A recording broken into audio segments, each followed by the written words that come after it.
عليكم ورحمة الله وبركاته.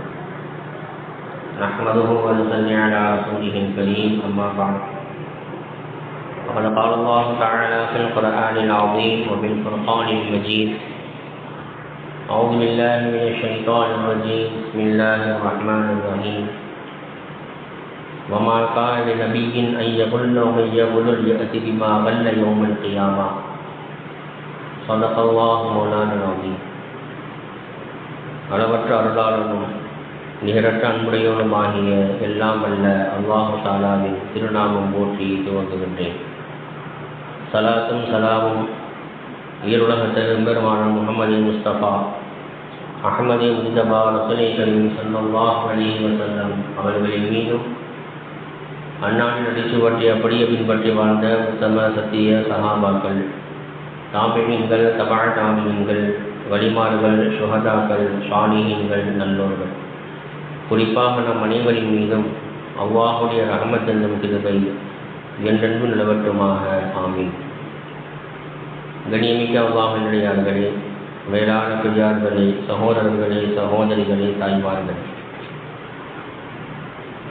அல்லாஹ் சுப்ஹானஹு வ தஆலா இவ்வுலகில் கோடான கோடி வஸ்துக்களை படைத்து அதில் ஒரு சிறந்த படைப்பாக மனித சமுதாயத்தை அல்லாஹ் சுப்ஹானஹு வ தஆலா படைத்திருக்கிறார். மற்ற ஜீவராசிகளை விட இந்த மனித சமுதாயத்தை, ஆதமுடைய மகனை நாம் கண்ணியப்படுத்தியிருக்கின்றோம் என்று குர்ஆன் பேசுகிறது. அல்லாஹ் தனது திருமறையிலே சொல்கிறான்: வலகத் கர்ரம்னா பனி ஆதம். ஆதமுடைய மக்களை நாம் சங்கைப்படுத்தி வைத்திருக்கின்றோம் என்று அல்லாஹ் சொல்கிறார். எந்த விதத்திலே அல்லாஹ் ஆதமுடைய மகனை சங்கைப்படுத்தி வைத்திருக்கின்றான் என்பதை அந்த ஆயத்தினுடைய தஃசீரிலே நாம் பார்க்கும் பொழுது, மற்ற ஜீவராசிகளை விட மனிதன் தன்னுடைய சொந்த அறிவை கொண்டு சிந்தித்து இது சரியானது, இது சரியில்லாதது என்பதாக அந்த பகுத்தறிவை கொண்டு அவன் ஒவ்வொரு செயல்களையும் அவன் செய்து வருகிறான். மற்ற ஜீவராசிகளுக்கு அல்லாஹ் சுப்ஹானஹு வ தஆலா பகுத்தறிவை கொடுக்கவில்லை. மனிதனுக்கு மட்டும் அந்த பகுத்தறிவை கொடுத்து ஒரு விஷயத்தை அறிந்து அதை செயல்படுத்தக்கூடிய ஒரு ஆற்றலை மனிதனுக்கு அல்லாஹ் கொடுத்திருக்கிறான். இதை தான் அல்லாஹ் சொல்கிறான்: ஆதமுடைய மக்களை நாம் சங்கைப்படுத்தி வைத்திருக்கின்றோம். எந்த விதத்திலே? அறிவுடைய விதத்தில். ஒரு விஷயத்தை அறிந்து செயல்படக்கூடிய அந்த விஷயத்தில் தான் மற்ற ஜீவராசிகளை விட மனிதன் உயர்ந்த அந்தஸ்தில் வருகிறான். அல்லாஹ் சுப்ஹானஹு வ தஆலா இந்த ஆயத்தின் மூலமாக சொல்ல வரக்கூடிய செய்தி என்னவென்று சொன்னால், மனிதன் ஒவ்வொருவரும் தனக்கு தேவையான விஷயங்களை அறிந்து கொள்வது ஒவ்வொரு மீதும் கட்டாய கடமையாக இருக்கிறது.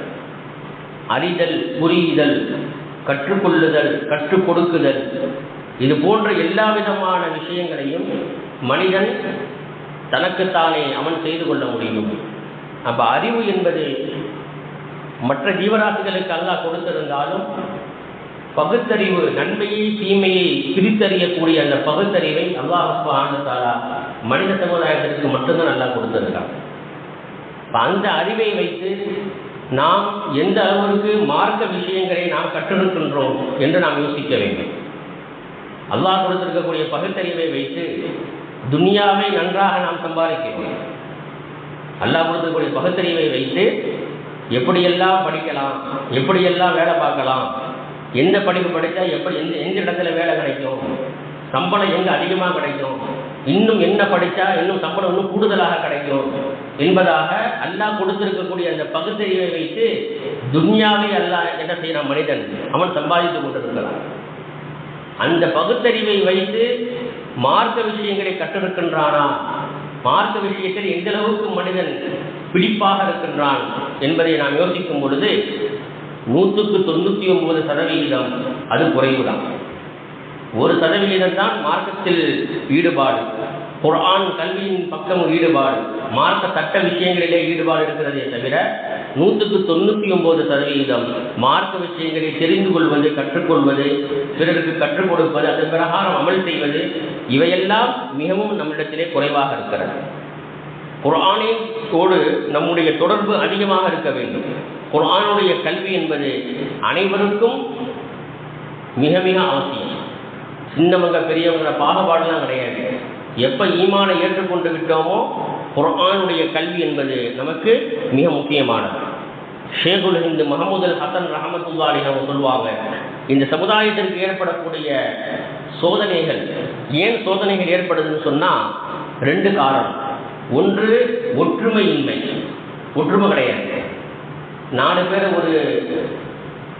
ஒரு விஷயத்தை சொல்கிறாங்க, ஒரு விஷயத்தில் ஒன்றுபடுறாங்கன்னு சொன்னால் அடுத்த 4 பேர் என்ன அதுக்கு அப்படியே நேர்மாட்டோம்.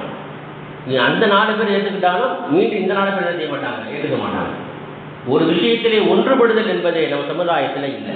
2வது குர்ஆனுடைய தொடர்பு கைவிடப்பட்டுள்ளது என்பதாக சொல்கிறாங்க. ஹஜ்ரத் சஅத் இப்னு வலீத் ரலியல்லாஹு தஆலா, காலித் இப்னு வலீத் ரலியல்லாஹு தஆலா, இவங்க நிறைய போர்களில் கலந்துருக்கிறாங்க. அவங்க ஷஹீதாக்கப்பட்டாங்க. அவர்கள் எப்பொழுதுமே குர்ஆனை ஓதிக்கிட்டே இருப்பாங்க. அவங்க அதிகமான போர்களில் கலந்தது என்பதன் காரணமாக குர்ஆனை ஓத முடியாத நிலை அவங்களுக்கு என்ன செய்து ஏற்பட்டுச்சு. ஆனால் அவங்களுடைய கடைசி நேரத்தில் குர்ஆனை என்ன செஞ்சாங்கன்னு சொன்னால் கொண்டு வர சொல்லி தன்னுடைய நெஞ்சோடு அணைத்து கொண்டு அழுதார்கள். குர்ஆனை என்ன செஞ்சாங்க, நெஞ்சோடு அணைத்து கொண்டு அவர்கள் அழுதார்கள் என்பதாக சரித்திரத்திலே வருகிறது. குர்ஆனுடைய கல்வி எந்த அளவுக்கு மிக முக்கியமானது என்பதை முதலில் நாம் விளங்க வேண்டும். அதை விளங்காத ஒரு நிலை ஏன் அப்படின்னு சொன்னால் நம்முடைய அறியாமை தான். எந்த அளவுக்கு மார்க்க விஷயத்தில் நம்ம அறியாமையாக இருக்கிறோம்னு சொன்னால் அதற்கு முதல் காரணம் பெற்றோர்கள். பிள்ளைங்களுக்கு துன்யாவுடைய கல்வியை நாம் கொடுக்கிறோமே தவிர மறுமையுடைய கல்வி, ஈரு உலகத்திலும் பலன் தரக்கூடிய அந்த குர்ஆனுடைய கல்வியை நம்முடைய பிள்ளைகளுக்கு நாம் கொடுத்திருக்கின்றோமா என்று நாம் யோசிக்கிறோம். குர்ஆனை நம்முடைய பிள்ளைகள் குர்ஆன் ஓதுறாங்களா இல்லையா, பள்ளிக்கு போகிறாங்களா இல்லையா, என்ன ஓதுறாங்க, எத்தனை பக்கம் ஓதி இருக்கிறாங்க, எல்லாத்தையுமே கண்காணிக்கணும். வெறும் பள்ளியில் விட்டுட்டு வந்தால் மட்டும் பத்தாது. பையன் டெய்லி பாடம் சொன்னானா இல்லையா, எல்லாத்தையுமே கவனிக்கணும். இது பெற்றோர்களுடைய அறியாமை. பெற்றோர்கள் அதை கவனிக்கிறதே இல்லை. பள்ளிக்கு போகிறானா ஸ்கூலுக்கு போகிறானா என்ன படிக்கிறான். சில பிள்ளைகளுக்கு, சில பெற்றோர்களுக்கு தாம் பிள்ளை என்ன கிளாஸ் படிக்கிறானே தெரியாது. அந்த அளவுக்கு அறியாமை. உங்களை என்ன படிக்குது, எத்தனை கிளாஸ் படிக்கிறது தெரியாது. தகப்பனுக்கே தெரியல, தாய்க்கே தெரியல தாப்புள்ள என்ன படிக்குது. அப்போ எந்த அளவுக்கு அந்த பிள்ளையின் மீது கவனம் செலுத்தியிருக்கிறாங்கன்னு நம்ம யோசிக்கணும். இப்போ துன்யாவுடைய கல்வியிலே இப்படின்னு சொன்னால் அப்போ ஆখিরাத்துடைய கல்வியான குர்ஆனுடைய கல்வியில் நம்ம யோசிக்கணும். எப்போ பெற்றோர்களிடத்தில் தீன் இல்லையோ பிள்ளைகளிடத்தில் தீன் வருவது என்பது சாத்தியமே இல்லை. அது சாத்தியமே இல்லை. அதிலும் குறிப்பாக தாய்மார்கள் மூலமாக தான் பிள்ளைகளுக்கு என்ன செய்ய முடியும், அந்த தீனுடைய கல்வி, குர்ஆனுடைய கல்வியை முறையாக நாம் கொடுக்க முடியும். இதற்கு எத்தனையோ பல சான்றுகள் இருக்கிறது, எத்தனையோ பல சான்றுகள் உண்டு. இமாம் புகாரி ரஹ்மத்துல்லாஹி அலைஹி குர்ஆனுக்கு அடுத்தபடியாக ஹதீஸ் தொகுப்புகளில் முதலிடம் வகிக்கக்கூடிய ஒரு புக் இருக்குன்னு சொன்னால், கிதாபுன்னு சொன்னால் அது புகாரி தான் முதலிடத்தில் இருக்குது ஹதீஸுடைய கிரந்தங்களில். அந்த புகாரிக்கு அந்த கிதாப் அவங்க எப்படி கிடச்சிது, இமாம் புகாரி ரஹ்மத்துல்லாஹி அவங்க எழுதுனது.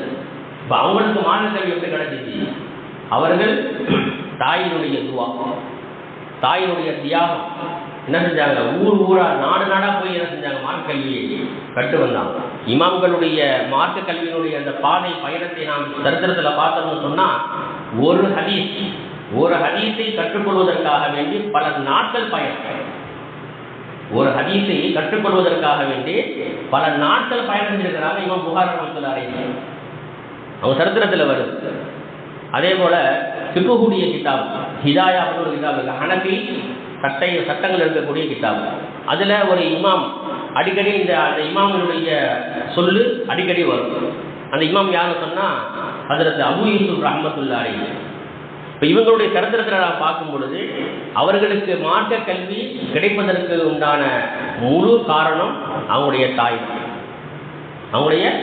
தான். ஆரம்ப காலத்தில் வண்ணான்ட்ட கொண்டு போய் விட்டுட்டாங்க. அவங்களுடைய அபூ யூசுப் ரஹ்மத்துல்லாஹிட்ட துணினா வெறுப்பாங்கல்ல, வண்ணா அவனை விட்டுட்டாங்க. கொண்டவனா ஒரு டெய்லிக்கு ஏதோ காசு கிடைக்கும் நமக்கு அப்படின்ட்டு நம்முடைய பிள்ளைகள் என்ன செஞ்சாங்க, வேலையில் சேர்த்து விட்டாங்க. அவங்க போகிற வழியில தான் ஹஜ்ரத் இமாம் அபூ ஹனீஃபா ரஹ்மத்துல்லாஹி அலைஹி இப்பொழுது நம்ம எந்த சட்டத்தை பின்பற்றி கொண்டிருக்கின்றோமோ அந்த சட்டத்தை வகுத்து கொடுத்தவங்க யாருன்னா இமாமுல் அபூ ஹனீஃபா ரஹ்மத்துல்லாஹி அலைஹி ஹனஃபி மதுஹபினுடைய தலைமையான இமாம். அவங்கள்ட்ட அடிக்கடி என்ன செய்வாங்களாம், அபூ யூசுப் ரஹ்மத்துல்லாஹி அலைஹி அவங்க பாடங்களை கற்றுக்கொள்வாங்க. இந்த விஷயம் அபூ யூசுப் ரஹ்மத்துல்லாஹுடைய தாயாருக்கு தெரிஞ்சது. உடனே நேரம் எங்கே வந்துட்டாங்க, நம்ம அபூ ஹனீஃபா ரஹ்மத்துல்லாஹி வந்துட்டாங்க. என் பிள்ளைய நான் வேலைக்காக அனுப்பணும்னு சொன்னால் எனக்கு கொஞ்சம் காசு கிடைக்கும், அதை வச்சு தான் என் குடும்பம் ஓடிக்கிட்டு இருக்குது. நீங்கள் பிள்ளைய அவனுடைய சிந்தனையை எல்லாம் கூட பிரெயின் வாஷ் பண்ணி நீங்கள் என்ன செஞ்சிட்டீங்க, மார்க்க விஷயங்களை கற்றுக் கொடுவதற்கு அவனை பிரெயின் வாஷ் பண்ணி இழுத்துட்டீங்க அப்படின்னு. அப்போ இவன் அபூ ஹனீஃபா ரஹ்மத்துல்லாஹி சொன்னாங்களாம், இவர் பிற்காலத்தில் மிகப்பெரிய ஒரு இமாமாக வருவார். பெரும் பெரும் அரசர்களுக்கு பக்கத்திலே அமர்ந்து, பெரிய பெரிய அரசருக்கு பக்கத்திலே அமர்ந்து பஹூதா என்று சொல்லக்கூடிய அந்த பானத்தை அவர் அருந்துவார். இருக்கக்கூடிய பானங்களில் இப்போ நமக்கு என்ன சொல்ற சர்பத்து சொல்கிறோம்ல, பல விதமான சர்பத்துகள் இருக்கு. அதே மாதிரி ஃபாலூதா அப்படின்னு சொல்கிற அந்த பானம் மிக உயர்ந்த தரமான பானம். அது எங்கே கிடைக்கும் அப்படின்னு சொன்னால் அரசர்களுடைய அந்த அவையில தான் அது கிடைக்கும். வருங்காலத்தில் இவர் என்ன செய்வார், இவர் மிகப்பெரிய ஒரு இமாமாக அரசர்களுடைய அந்த அரசவையில் அமர்ந்து இவர் என்ன செய்வார்னு சொன்னால் அந்த உயர்தரமான பானத்தை அருந்துவார் என்பதான் அபூ ஹனீஃபா ரஹ்மத்துல்லாஹி சொன்னாங்க. உடனே அந்த தாயார் என்ன செஞ்சாங்க சொன்னால் தன்னுடைய பிள்ளைகளுடைய விஷயத்தில் அவங்க தலையிடலை, அப்படியே விட்டுட்டாங்க. பிற்காலத்தில் சரித்திரத்தில் வருது, அபூ யூசுப் ரஹ்மத்துல்லாஹி அலைஹி அவர்கள் ஹஜ்ரத் மன்னர் ஹாரூன் ரஷீத் பாதுஷா அவங்களுடைய காலகட்டத்தில் ஹாரூன் ரஷீத் பாதுஷாவுடைய அந்த அவையில் அரசருக்கு பக்கத்தில் உட்காந்து என்ன செஞ்சுட்டு இருக்கிறாங்க, அந்த ஃபாலூதா என்று சொல்லக்கூடிய அந்த உயர்தரமான அந்த பானத்தை செஞ்சுட்டாங்க, அவங்க அருந்திட்டு இருக்கிறாங்க. அப்படி அருந்தும் பொழுது தான் அபூ யூசுப் ரஹ்மத்துல்லாஹி அலைஹி அவங்களுக்கு அந்த யோசனை வருது. நாம் சின்ன பிள்ளையாக இருக்கும் பொழுது நம்முடைய தாயார்கிட்ட நம்முடைய ஹஜ்ரத் அபூ ஹனீஃபா ரஹ்மத்துல்லாஹி அலைஹி சொன்னாங்களே, அந்த நிகழ்ச்சி இப்பொழுது நடைபெறுவதை பார்க்கும் பொழுது அவங்களுக்கு என்ன மெய்சிலிருந்து போனாங்க. பிள்ளைகளுக்கு மார்க்க கல்வி கிடைக்கிறது என்று சொன்னால் அது தாயின் மூலமாக. தாயின் மடிதான் முதல் வகுப்பறை அவங்க, அதுக்கப்புறம் தான் ஸ்கூலு, அதுக்கப்புறம் தான் மதரசாலாம். அப்போ தாய்மார்கள் என்ன செய்யணும், பிள்ளைகளை அவங்க உருவாக்கணும். அதே போல் இமாம் ஷாஃபி ரஹ்மத்துல்லாஹி அலைஹி அவங்க நமக்கு கிடைச்சது யாராலும் சொன்னால் அவங்களுடைய தாயினால தான்.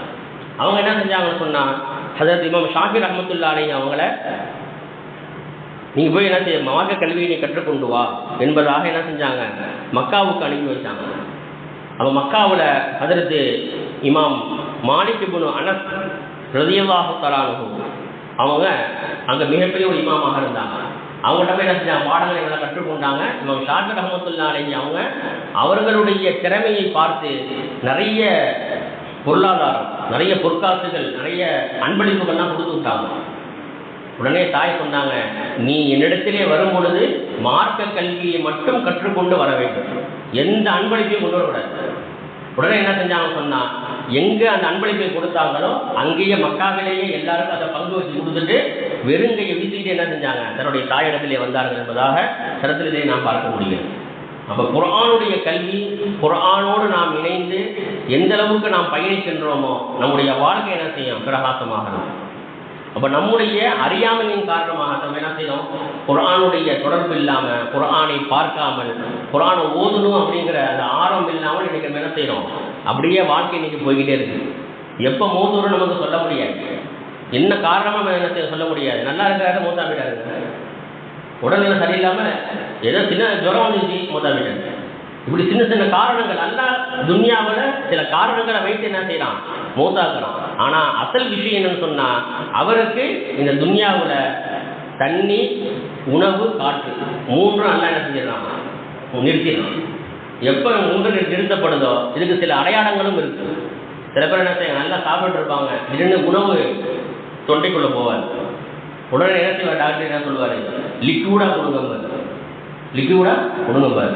கொஞ்ச நாளைக்கு லிக்யூடாக கொடுத்துட்டு இருப்பாங்க, அதுக்கப்புறம் லிக்யூடாகவும் போவாது. அப்புறம் என்ன செய்யுங்க, குளுக்கோஸ் இதில் ஏற்றுங்க, டியூப் வழியாக உணவுகளை கொடுங்க. என்ன செய்வாங்க, இந்த இடத்துல டியூப் போட்டு அது வழியாக செய்ய உணவுகள் போய்கிட்டு. அதுக்கப்புறம் சில நாட்களுக்கு பிறகு பார்த்தோம்னு சொன்னால் அதுக்கு உணவு போகாது. இது அல்லாஹ் சுப்ஹானஹு வ தஆலா துன்யாவில் ஏற்படுத்தியிருக்கக்கூடிய சில காரண காரியங்கள். இதனால் அவர் மௌத்தா போனாரே அப்படின்னு நம்ம சொல்கிறோம். ஆனால் உண்மை நிலவரம் என்னவென்று சொன்னால் அவருடைய தண்ணீர், உணவு, காற்று இவை அனைத்துமே எல்லாம் என்ன செஞ்சுட்டான், அவருக்கு என்ன எழுதினாலும் அதோட எல்லாம் முடிச்சுட்டான். அவரே என்ன செஞ்சார், மூத்தா போயிட்டார். இப்போ இந்த அறிவு ஞானம் நமக்கு வரும்.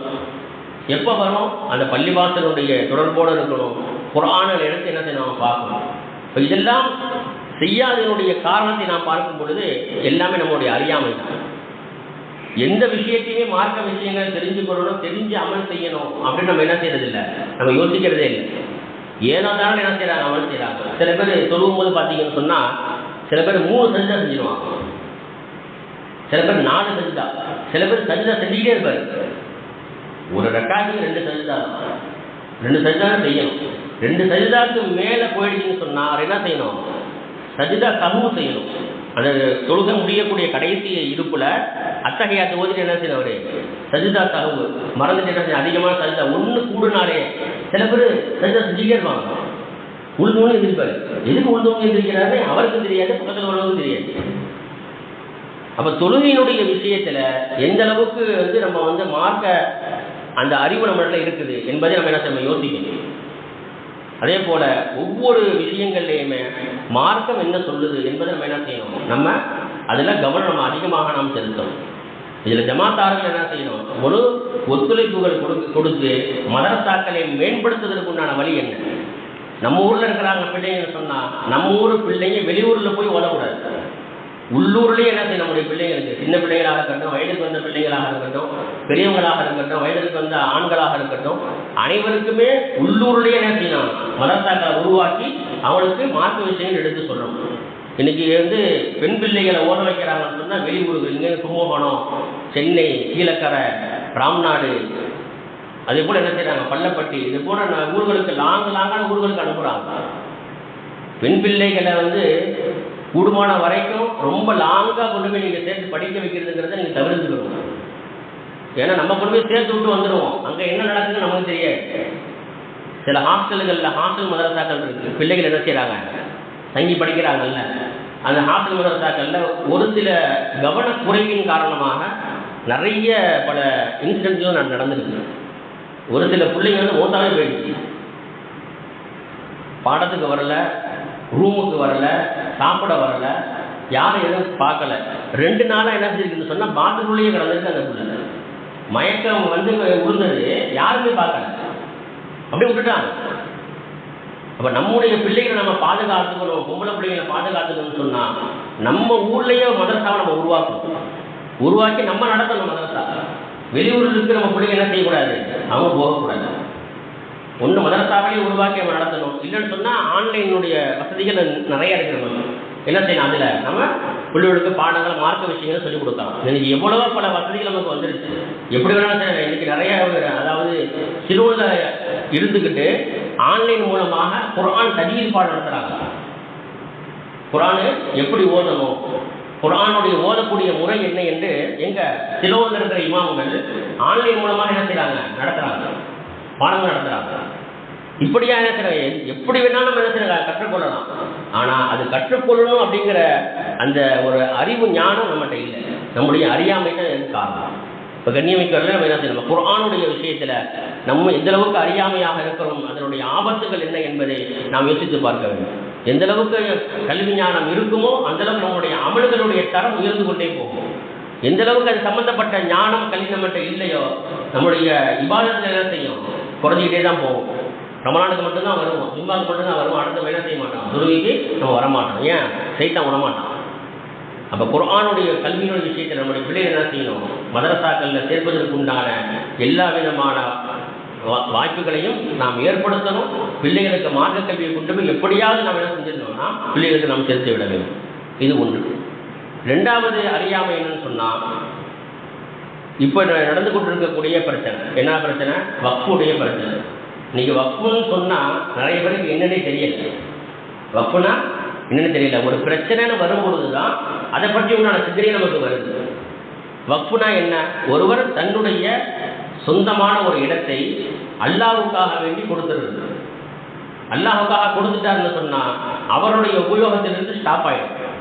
வக்ஃபு அதுதான் வக்ஃபுன்னு சொல்கிறது.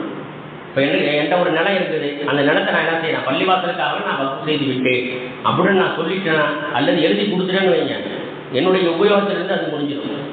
எனக்கு பிறகு வர என்னுடைய வாரிசுதாரர்கள் அதை வந்து எடுக்கலாமா? எடுக்கக்கூடாது.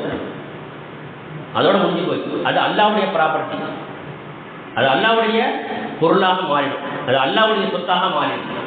அது யாருமே அதில் என்ன செய்ய முடியாது, அதிலிருந்து ஒரு பைசா கூட நம்ம எடுக்க முடியாது, எடுக்கக்கூடாது. நிறைய இடங்கள்ல வக்ஃபு சொத்துக்கள் மாற்றார்கள் கையாளுறாங்க ஒரு பக்கம், இன்னொரு பக்கம் பார்த்தீங்கன்னா நம்ம ஆட்களே என்ன செய்யறது, வக்ஃபு சொத்துக்களை அதில் வரக்கூடிய வருமானத்தை வச்சு பில்டிங் கட்டி வாடகை விட்டு அவர் சம்பாதிச்சிட்டு இருப்பாரு. யாரோட சொத்துல? அல்லாவுடைய சொத்துல இருந்து இவர் பில்டிங் கட்டி வாடகை விட்டு இவர் சம்பாதிக்கிறாரு. கண்ணியமிக்கவர்கள் நம்ம யோசிச்சு பார்க்கணும். அல்லாஹ் சுப்ஹானஹு வ தஆலா பெருமானார் ஸல்லல்லாஹு அலைஹி வஸல்லம் மூலமாக ஒரு செய்தி சொல்றான். பொதுவாகவே ஒரு மூமின் இன்னொரு மூமினுக்கு இடத்திலேயோ ஏதேனும் ஒரு வகையில் அவருக்கு செய்யக்கூடிய ஹக்குகளை செய்யலை அப்படின்னு சொன்னால் அல்லாஹ் சுப்ஹானஹு வ தஆலா தனக்கு செய்திருக்கக்கூடிய அநியாயத்தை கூட அல்லாஹ் மன்னிச்சிருவான். ஆனால் அடியானுக்கு செய்யக்கூடிய அநியாயம் இருக்கு பார்த்தீங்களா, அதெல்லாம் என்ன செய்ய மாட்டான், ஒருபோதும் அல்லாஹ் மன்னிக்கவே மாட்டான். இப்போ எப்போ அல்லாஹ்வுடைய ப்ராப்பர்ட்டியாக அல்லாஹ்வுடைய பொருளாக அதை ஆயிடுச்சோ, அடியாருக்கு மத்தியில் இருக்கக்கூடிய பொருளை அவன் வீணாக எடுப்பதோ மோசடியாக எடுப்பதோ மோசடி பண்ணுறதோ இப்படி இருக்கக்கூடிய நிலைகளில் அல்லாஹ் மன்னிக்க மாட்டான் அப்படின்னு சொன்னான். அல்லாஹ் சுப்ஹானஹு வ தஆலா அவனுடைய சொத்தாக இருக்கக்கூடிய மக்களுடைய சொத்துல கை வைக்கிறாங்கன்னு சொன்னால் பயப்படும். ஏன்னா அல்லாஹ் சுப்ஹானஹு வ தஆலா அவனுடைய சட்டத்திட்டங்களில் அவனுடைய விஷயத்தில் யார் யாரெல்லாம் போட்டியிட்டார்களோ, யார் யாரெல்லாம் சண்டையிட்டுக் கொண்டிருந்தார்களோ அவர்களெல்லாம் எப்படியெல்லாம் அல்லாஹ் சுப்ஹானஹு வ தஆலா அளித்தான் என்று குர்ஆனும் ஹதீஸும் நமக்கு தெளிவாக சொல்லி காட்டும். ஹஜ்ஜாஜ் அப்படின்னு ஒரு அரசர் இருந்தான். ஹஜ்ஜாஜ்னு அரசர் தான் நிறைய மக்களை கொன்று குவிச்சான், ஹிட்லர் மாதிரி. அப்படிப்பட்ட ஒரு கொடூரமான அரசன் ஹஜ்ஜாஜ். அவன் கடைசியாக கொன்றது யார் அப்படின்னு சொன்னா சயீத் இப்னு ஸுபைர் ரலியல்லாஹு தஆலா அன்ஹு. இந்த சஹாபியை தான் அவன் கடைசியாக செஞ்சது, அவங்கள கொன்றது. இப்போ இதுக்கு நான் எதுக்கு சொல்கிறேன் அப்படின்னு சொன்னால், அல்லாஹ்வினுடைய அடியார்கள் அதே போல் அல்லாஹ்வுடைய விஷயத்தில் யார் யாரெல்லாம் வரம்பு மீறி போகிறாங்களோ மோசடிகள் செய்கிறாங்களோ அவர்களுடைய நிலைப்பாடு எந்த அளவுக்கு இருக்கும் என்பதை இந்த சம்பவத்தின் மூலமாக நாம் தெரிந்து கொள்ளலாம். அப்போ ஹஜ்ஜாஜ் இப்னு யூசுஃப் சயீத் இப்னு ஸுபைர் ரலியல்லாஹு தஆலா அன்ஹு கேட்குறான், நான் உன்னை எப்படி கொல்ல நீயே சொல்லு, நான் உன்னை எப்படி வந்து கொலை செய்ய நீயே சொல்லு. அப்போ சயீத் இப்னு ஸுபைர் ரலியல்லாஹு தஆலா சொன்னாங்க, ஓ விருப்பம் உனக்கு எப்படி தோணுது அப்படி என்ன செஞ்சு கொன்று, ஆனால் நாளை மறுமையிலே அல்லாஹ் சுப்ஹானஹு வ தஆலா உன்னை நிச்சயமாக என்ன செய்வான், இதற்கு பழிக்கு பழி வாங்குவான் என்பதாக சொன்னாங்க. அப்போ என்ன செஞ்சான், உடனே இது நீண்ட சம்பவம் சுருக்கமாக சொல்கிறேன். ஸுபைர் ரலியல்லாஹு தஆலா அவர்கள் என்ன செஞ்சாங்க, கிப்லாவை முன்னோக்கி அவரை படுக்க வச்சுட்டான். கிப்லா முன்னோக்கி என்ன செஞ்சான், இப்படி நிமிந்து என்ன செஞ்சாங்கன்னா கிப்லா முன்னோக்கி படுக்க வச்சுட்டான். படுக்க வச்ச உடனே அவங்க என்ன செஞ்சாங்கன்னு சொன்னால் ஒரு ஆயத்தை ஓதுனாங்க, ஃபைனமா சம்ம வஜ்ஹுல்லாஹ், நீங்கள் நாம் எந்த பக்கம் முகத்தை திருப்பினாலும் அங்கு அல்லாஹ் என்ன செய்யலாம் இருக்கிறவர். கிப்லா முன்னோக்கி நிற்கிறவங்க சொன்னால் அல்லாஹ் இங்கே மட்டும் இல்லை, எந்த பக்கம் நாம் முகத்தை திருப்புகின்றோமோ அந்த நாலாபுறத்தில் அல்லாஹ் என்ன செய்யலாம் இருந்து கொண்டு இருக்கின்றான் என்ற ஆயத்தை ஓதுனாங்க. இந்த ஆயத்தை ஓதுன உடனே அவங்க ஸுபைர் ரலியல்லாஹு தஆலா பயந்துட்டாங்க. அப்படின்ட்டு ஹஜ்ஜாஜ் என்ன செஞ்சான், அவன் ஸுபைர் ரலியல்லாஹு தஆலா கேட்குறான், ஏன் பயந்துட்டியா அப்படின்ட்டு, உனக்கு என்ன வேணும் சொல்லு. அப்போ என்ன செஞ்சா, அதுக்கு பிறகு இன்னொரு ஒரு ஆயத்தை ஓதுனாங்க. பிறகு என்ன செஞ்சா சொன்னால் குப்புறப்படுத்த வச்சுட்டாங்க. குப்புறப்படுத்த வச்சுட்டாங்கன்னா அதுக்கு பிறகு இந்த ஆயத்தை ஓதுனாங்க, மின்ஹா கலக்னாக்கும் மின்ஹா நுஈதுக்கும் மின்ஹா நுக்ரிஜுக்கும் தாரத்தன் உக்ரா.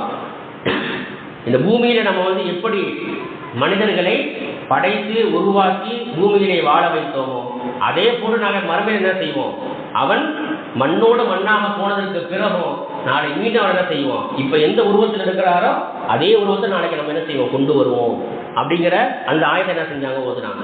இறுதியில் அதற்கு ஸுபைர் ரலியல்லாஹு தஆலா அவர்கள் என்ன செய்யப்பட்டாங்க, அவங்க ஷஹீதாக்கப்பட்டாங்க. தலையை வெட்டி அவங்களை வந்து கொலை செஞ்சிட்டாங்க. இப்படி கொலை செஞ்சதுக்கு பின்னால் இந்த ஹஜ்ஜாஜ் என்று சொல்லக்கூடியவன் இவன் இந்த சம்பவத்துக்கு பிறகு 15 நாட்கள் தான் அவன் உயிரோடு இருந்தான். 15 நாட்கள் தான் உயிரோடு இருந்தான்.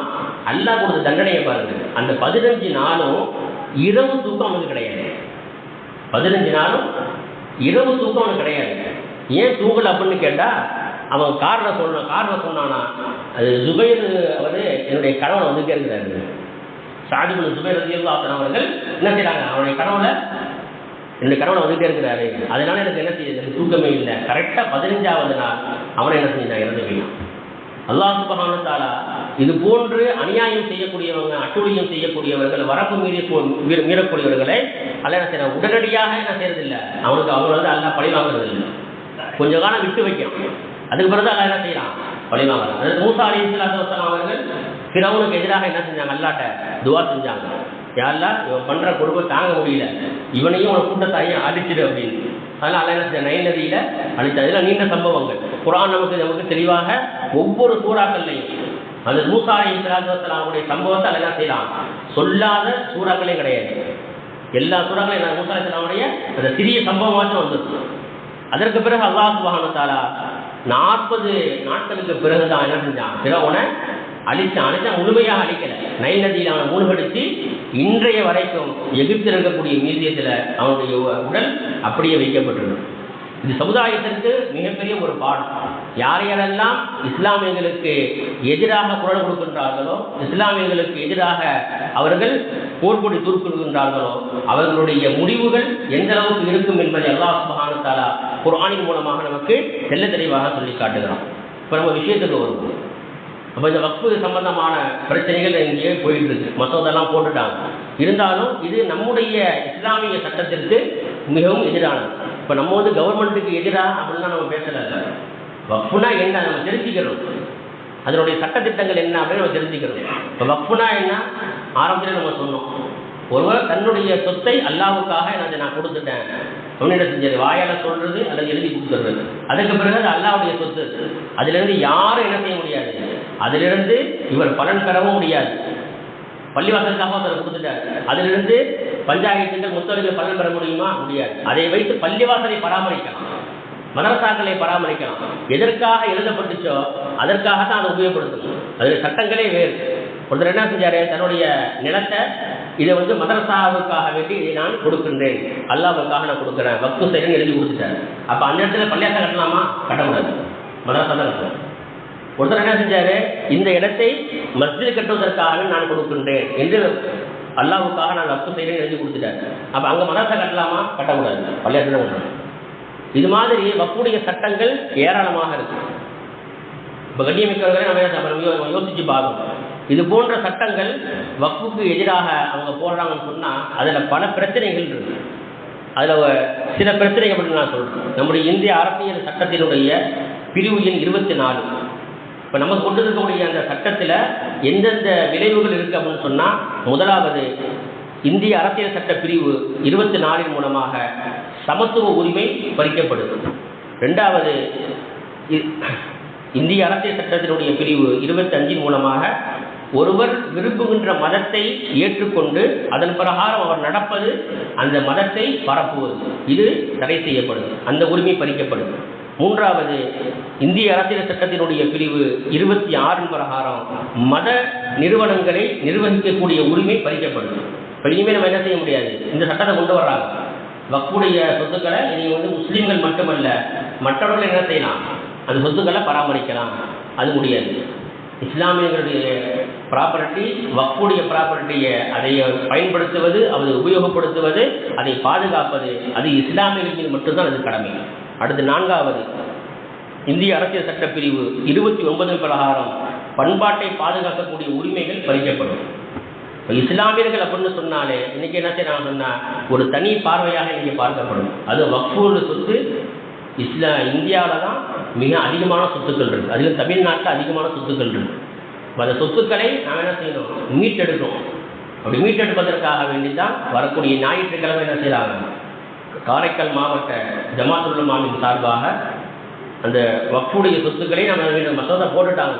அதை என்ன செய்யணும், நீங்கள் மீண்டும் அதை திரும்ப பெற வேண்டும் என்பதற்காக வேண்டி மிகப்பெரிய போராட்டம் இங்கே மட்டுமல்ல, அந்த வரக்கூடிய 13ஆம் தேதி தமிழ்நாடு முழுக்க ஒரே தேதியில் ஒரே நேரத்தில் இந்த போராட்டம் என்ன செய்யப்படுதுன்னு சொன்னால் நடத்தப்படுது.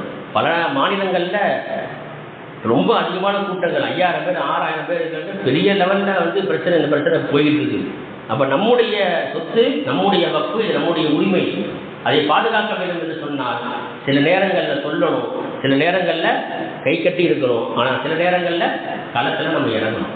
இறங்கினாதான் என்ன செய்யணும், அந்த சொத்து நமக்கு கிடைக்கும். இன்ஷா அல்லாஹ், அல்லாஹ் சுப்ஹானஹு வ தஆலா அந்த சொத்துக்களை நமக்கு மீட்டு தருவான். அதே போன்று அந்த வக்ஃபுடைய சொத்துக்கள் மற்றவர்களிடத்திலே போகாமல் அதை பாதுகாப்பதற்கு உண்டான வழிவகைகளை அதை அல்லாஹ் செய்யணும். ஏன்னா அது அல்லாஹ்வுடைய சொத்து. அல்லாஹ்வுடைய சொத்து நம்ம கையை வச்ச மோசடி பண்ணணும்னு சொன்னால் நபிமார்களுக்கு கூட அந்த தகுதி எல்லாம் கொடுக்கல. குர்ஆன்ல ஒரு ஆயத்து வருது, வமா கால நபியின் ஐயகுல்ல, எந்த நபிக்கும் மோசடி செய்வது ஆகமாக ஆகாது. யார் மோசடி செய்கிறாரோ, ஒமையகுலுல், யார் மோசடி செய்கிறாரோ எதத்திபிமாகல்ல யௌமல் கியாமா, எந்த விஷயத்திலே மோசடி செய்தாரோ அத்துடனே நாளை மறுமையில் அவர் வருவார். ஒருத்தர் ஒட்டகத்தில் மோசடி பண்ணாருன்னா அந்த ஒட்டகத்தோடு நாளை மறுமையில் வருவார். ஒருத்தர் மாட்டில் மோசடி பண்ணார், அந்த மாட்டோட என்ன செய்வார், நாளைக்கு மறுமையில் வருவார். ஆட்டில் மோசடி பண்ணாருன்னு சொன்னால் அந்த ஆடோட என்ன செய்வார், நாளைக்கு மறுமையில் அவர் வருவார். பணங்காசுகளை மோசடி பண்ணாருன்னா அந்த பணத்தோடு வருவார். இந்தியாவில் மோசடி பண்ணால் இந்திய ரூபா, அமெரிக்காவில் மோசடி பண்ணால் அந்த அமெரிக்கா டாலர், ஃப்ரான்ஸில் மோசடி பண்ணாருன்னா அந்த ரியாலோட என்ன செய்வார், அங்கே நாளைக்கு மறுமையில் அவர் வருவார். அதே போல் இட மோசடி பண்ணியதாக வைங்க, தன்னுடைய சகோதரனுக்கோ சகோதரிக்கு இட மோசடி பண்ணாருன்னா அந்த இடத்துல அந்த மண்ணை கையில் தூக்கிட்டே வருவார் நாளைக்கு மறுமையில். நல்ல அல்லாஹ் சொல்கிறான். அப்போ எந்த விஷயத்திலே மோசடி செய்தாலும் அத்துடனே நாளை மறுமையிலே அவர் வருவார். அவருக்கு அல்ல என்ன செய்வான், மன்னிச்சு விட்டுருவானா? மிகப்பெரிய கடுமையான தண்டனை அவருக்கு இருக்கு. எப்படிப்பட்ட தண்டனை தெரியுமா? நரகத்திலே நுழையும் வரைக்கும் அவர்களுக்கு மிகப்பெரிய கடுமையான தண்டனைகள் வழங்கப்படும். அது எப்படிப்பட்ட தண்டனையாக இருக்கும் என்பதை ஸல்லல்லாஹு அலைஹி வஸல்லம் அவர்கள் விவரிக்கவில்லை. ஆனால் அது எப்படி தண்டனையாக இருக்குன்னு என்ன செய்ய முடியும், நாளைக்கு மறுமையில போய் தான் அதை நம்ம பார்க்க முடியும். அப்படிப்பட்ட கொடூரமான தண்டனை இருக்கிறது. அப்போ அல்லாஹ் சுப்ஹானஹு வ தஆலாவுடைய சட்டத்திட்டங்கள், அல்லாஹுடைய சொத்துக்களின் மீது நாம் ஆசைப்படுவதோ, அல்லாஹுடைய சொத்துக்களில் நாம் மோசடி செய்வதோ, அதில் அந்த சட்டங்களில் நாம் கை வைப்பதோ மிகப்பெரிய ஆபத்தில் அது போய் சேரும். ஆகவே அல்லாஹ் சுப்ஹானஹு வ தஆலா நம்முடைய உரிமையான இந்த வக்ஃபுடைய சொத்துக்களை அல்லாஹ் நமக்கே மீட்டு தருவானாக. மேலும் இந்த வக்ஃபுடைய சொத்துக்கள் மாற்றாடத்திலே சென்று விடாமல் அதை பாதுகாத்து அது எதற்கெல்லாம் செலவழிக்கப்பட வேண்டுமோ அவை அனைத்திற்கும் செலவழிக்கப்படக்கூடிய அந்த தௌஃபீக்கினை நம்மளுக்கு அல்ல தந்தல் புரிவானாக. அதே போல் வக்ஃபு சொத்துக்களுடைய விஷயத்தில் அவங்க கண்ணு ஏன் பட்டுச்சு அப்படின்னு சொன்னால் அதை நம்ம சரியாக உபயோகப்படுத்தலை. வக்ஃபு சொத்துக்களை நம்ம சரியாக உபயோகப்படுத்தலை. நம்ம என்ன செஞ்சுருக்கிறோம்னு சொன்னால், நிலமாக இருக்குதா அது நிறைய வேலை செய்ய வீடுகளை கட்டணும், கட்டி ஏழை எளிய மக்களுக்கு என்ன செய்யணும், அதை தானமாக கொடுத்துடணும். வாடகை கிடையாது, தானமாக கொடுத்து தர வாடகை மட்டும் வாங்கணும். இதுதான் வக்ஃபுடைய சட்டம். இதெல்லாம் அது நம்ம என்ன செய்யணும், சரியான முறையில் நம்முடைய சொத்துக்களை நம்ம பராமரிக்கலை, நம்ம பாதுகாக்கலை. இது நம்முடைய குறைபாடு தான்.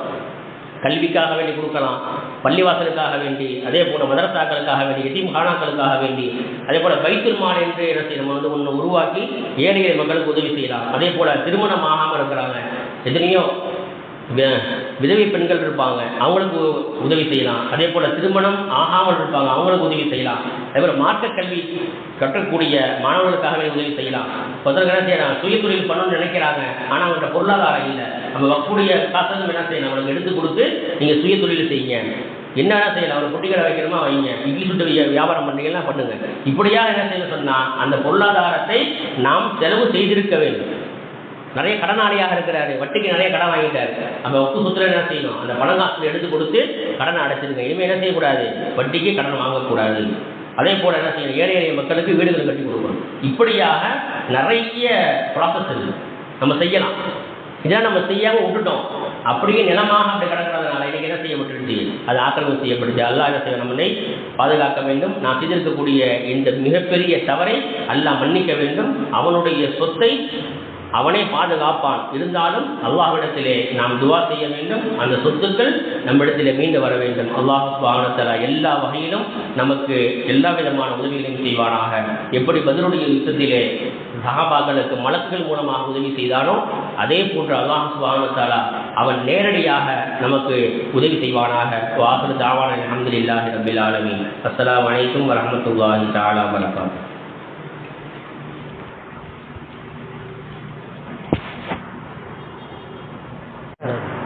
நண்பரை கட்டுனாங்களே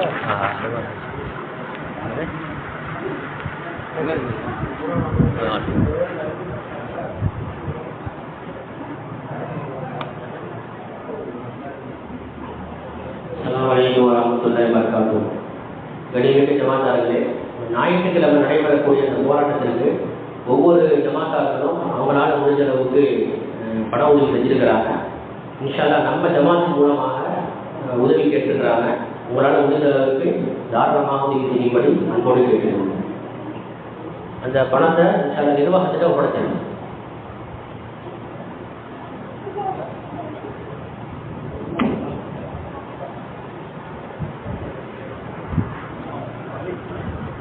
எதோ ஒன்று மிஸ் ஆகுதுன்னு யோசிச்சுட்டே இருக்கிறேன். நீங்கள் நிறைய வந்துருச்சு மேட்ரு.